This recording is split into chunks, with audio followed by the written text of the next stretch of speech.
Back by popular demand, we've got 2.5 liters of raw power here in the 2018 Subaru Outback. This is the wife's hot rod. So we're gonna be changing out the transmission fluid today. I'm just gonna show you how it's done. Let's get to it.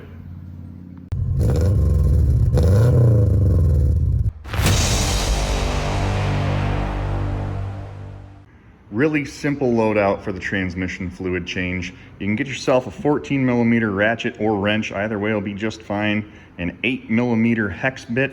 I got myself a generic suction pump. This is old Trusty here. Obviously you can see she's been through some stuff with me. And get yourself at least 5 quarts of CVTF2 transmission fluid. I got 6 for the just in case, but my Subaru guy said 5 should be just fine. You might end up spending about $100 on fluid just between the 5 to 6 quarts, but I would not try anything aftermarket like a Valvoline or anything like that. Subaru guy that I trust just says, don't do it. It's not worth it. Get yourself some genuine Subaru fluid, please. All right, so going up under the car, you can see here's our transmission pan and here's our drain plug. So we're gonna go ahead and pull that and get that fluid draining. And on the side up here, that's where our 8mm hex bit, that's our fill plug. So after we get it drained, we're gonna fill it up there, get the car running and up to operating temperature, and then top it off.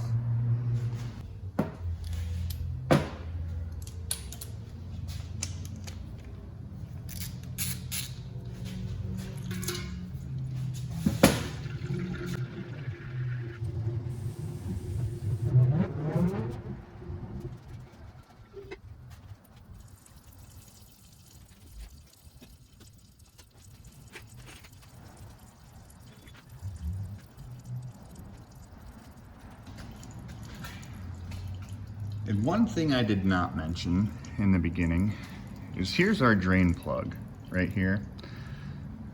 And it does have a replaceable crush washer on it. Now see, if yours is as rusty and as crusty as this little bugger right here, you are going to want to put a new one on. Probably, you know, $1, maybe $2. When you go to pick up your fluid, make sure you get a new crush washer. Just, you know, save yourself the hassle. Make sure you don't have a leak. So if you're happy with how much fluid's drained there, go ahead and tighten this 14mm up.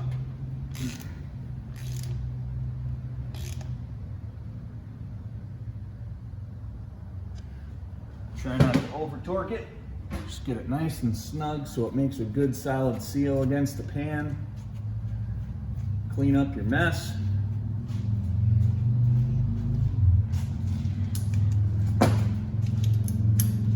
And this 8mm plug right here, you might have to get some force behind this. If it's never been removed before, you're probably going to feel like you're going to break something. But I kind of pre-did it just so you didn't see how bad I was going to struggle on the video. You're welcome. So just unscrew that guy, and we're going to take our suction pump or whatever equivalent you have, and we're going to start filling it full of fluid.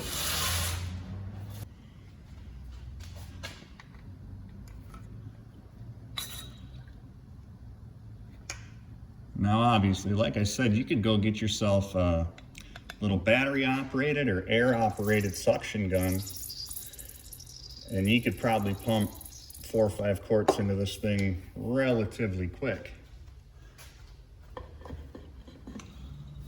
But we're not doing the whole 5 quarts right now.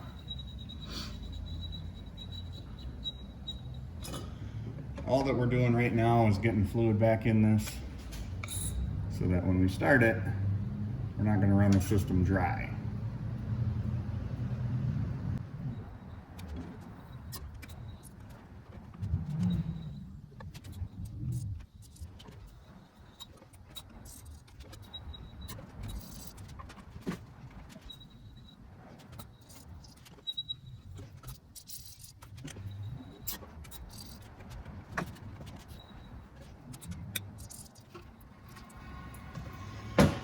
Okay, now you can see, we filled it to the point where now it's running out. So go ahead and put your fill plug back into position. You don't have to tighten it all the way yet, but we're gonna go up and start the car, ram it through some gears, get the system warmed up, and then we'll come in right back down here.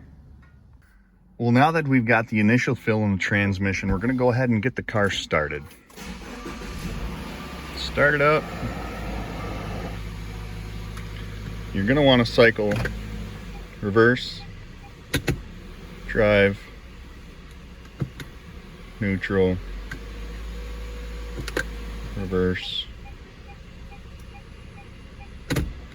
drive again. Just cycle it back and forth a few times through those modes. We're gonna go ahead and put it back in park. All right, so we're back under the rig. We're gonna pull that fill plug back out. Now the workshop manual states that you're gonna wanna be between 95 and 113 degrees for your final adjustment on your fill. If you don't have a scan tool, well then you're really not gonna know if you're between that threshold, right? So, best case scenario, probably let it run between 5 and 10 minutes. And we're just gonna do the same thing as we did on our initial fill. We're just gonna fill it up until it starts coming out of the fill hole. Why they went to this design on not just Subaru, but most cars, I can't really tell you why. There's very few cars that have a traditional dipstick anymore for their transmission. Whether that's the manufacturer's way of trying to get you to bring it back to the dealer for service, because it sure makes it a lot harder for the traditional do-it-yourselfer to do something like this, especially if you don't have a lift.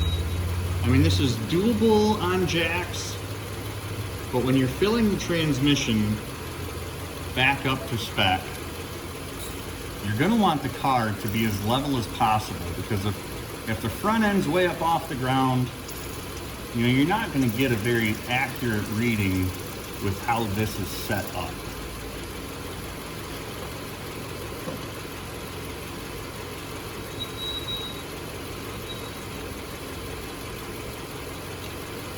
So this is my 5th quart that's going in right now. And I'm going a little too fast. Sometimes you gotta slow it down just a touch. So there's our indicator. We're leaking out. So as soon as that slows down just a little bit, you are at level.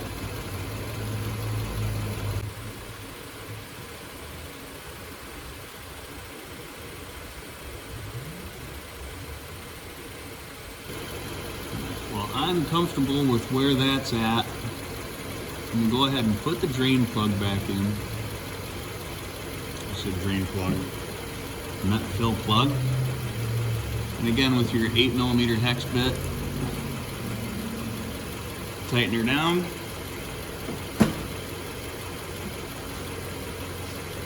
Clean it up. And it's really as simple as that. Get a couple catch pans, maybe some ramps. If you got a buddy with a lift, it is the easiest way to do it. Probably only gonna take you about a half an hour. Well, that does it for today, guys. That's a pretty straightforward, easy thing to do. Maybe 20 minutes, half hour of your time, you can get this job done. Like I said previously, please go buy yourself the genuine Subaru fluid. Don't try to use any kind of Valvoline or whatever products out there, like a super full synthetic. Just go with the Subaru fluid. A lot of these manufacturers putting out the CVTs, these transmissions are very sensitive, very finicky. So don't try to save a couple bucks on fluid if it's gonna cost you a transmission in the long run. It's just not worth it. So if you got some ramps, maybe a buddy with a lift, you can do this job for about 100 bucks. Dealership cost, you're probably talking between $350 and $400. So very simple, very easy to do, limited tools.